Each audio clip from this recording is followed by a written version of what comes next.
I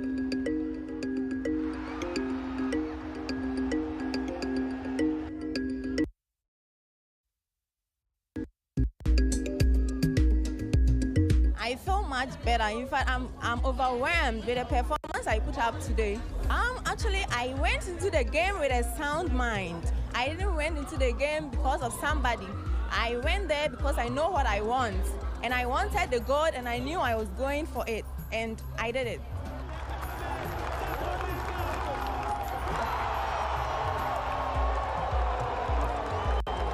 I feel good. I feel good. So this is an opportunity, and it's such a pleasure for the country. Actually, it's because of the motivation I got from the audience and supervisors. Like their motivation was superb. Like most of the competition I've went to, I can say this is the best motivation that I've ever had.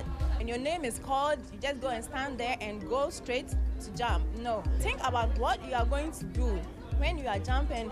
Being in the takeoff, being in the approach, you have to think about it first before you go into the competition or go into it to jump. It's not that many people, you don't have to copy what others are doing. Like, you know what you want for yourself, and me being myself, I knew what I was going to do. So I set myself very well and I made it.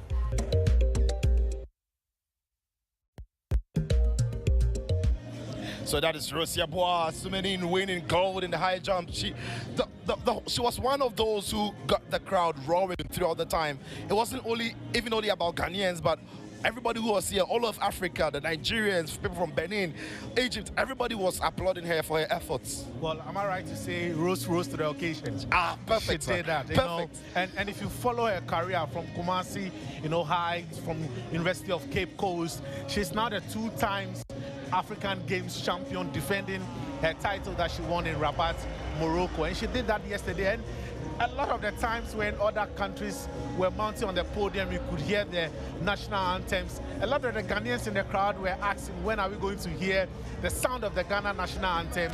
And when Rose won that gold, you could see the ambience when the national anthem was played. And this is the atmosphere that a lot of the Ghanaians here wanted to see, but she deserved it. I was a bit disappointed that she couldn't make the mark for the Olympic, height. That's the downside, yes, isn't it? But then again, she has the opportunity of getting that when the African Championship comes off in Cameroon later in the year. But we are hoping that she get the opportunity to make it to Paris 2024, because as African champion from the African Games, you want to see a representation in that particular discipline. We are looking to see a lot of African athletes compete at the world level, at the Olympic stage, and many more stages where they can clinch titles to make Africa proud. And so then, the men's 10,000 meters. What a race that was! I mean, you should have been here to say it. It was tight for about 6 of the athletes for 22 laps of the race, so even 24 laps of the race. It was incredible, but in the end, it was Ethiopia's Nibet Bogali who came home with gold. Fascinating. It wasn't surprising, They had the technique, they know the moves when it comes to the long distance. And so it needs a lot of energy. And trust me, a lot of these guys are also in Ramadan period, so they don't have that enough energy in them in terms of fuel to go into such a distance. But you saw how they managed the game. When it comes to long distance, the 5,000, the 10,000, they are so good at it. So I don't think it was surprising to see them, win this particular. And one thing that fascinates me the most is whenever they are even done with the race, they try and go around the track. Where did they get that energy from? I don't know where they get it. I don't know, maybe they reserve that for the celebration part of it, but they deserve it. They were solid on the track, and then they deserve to win it. But I'm also happy for William Amponsah. Yeah, Ghana's William Amponsah. Yeah, he didn't win it though, but he broke the national record. Took some few seconds off. Sometimes it's not just about the podium finish, like I always say. You always target your personal best. You always target your national record. And yesterday, he got a cash of 2,000 cedis from a former athlete of the University of Ghana, and that itself is a huge motivation for him. The side attractions. Of course. But I'm sure that he'll be very happy that on a personal level, he's been able to break the national record that he set some few years ago. Okay, and so that was men's 10,000 meters there. It was won by Bogali from Ethiopia.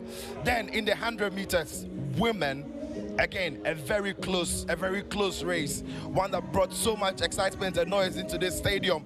It was Mariam Bus who in the end clinched gold. She was quick, very fast, and no wonder she's an Olympian. You could see from the experience, was very fast, needed to finish out because there were a lot of athletes chasing her, but kudos to the Gambian.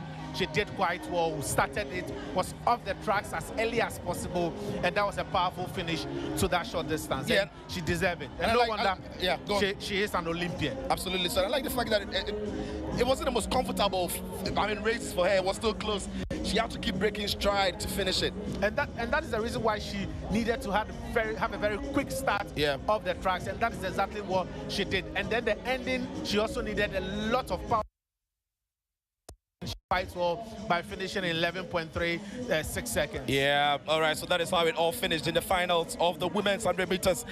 Ghana's own Mary Boakye coming in 7th place, but it was McCoy Mia Ayisu who finished in 2nd place, and the Nigerians Olajide coming in 3rd to clinch bronze in the women's 100-meter final. It was all exciting, and remember the fun and excitement is still going to continue today. So wherever you are around Ghana, it is the University of Ghana Stadium that you've got to be.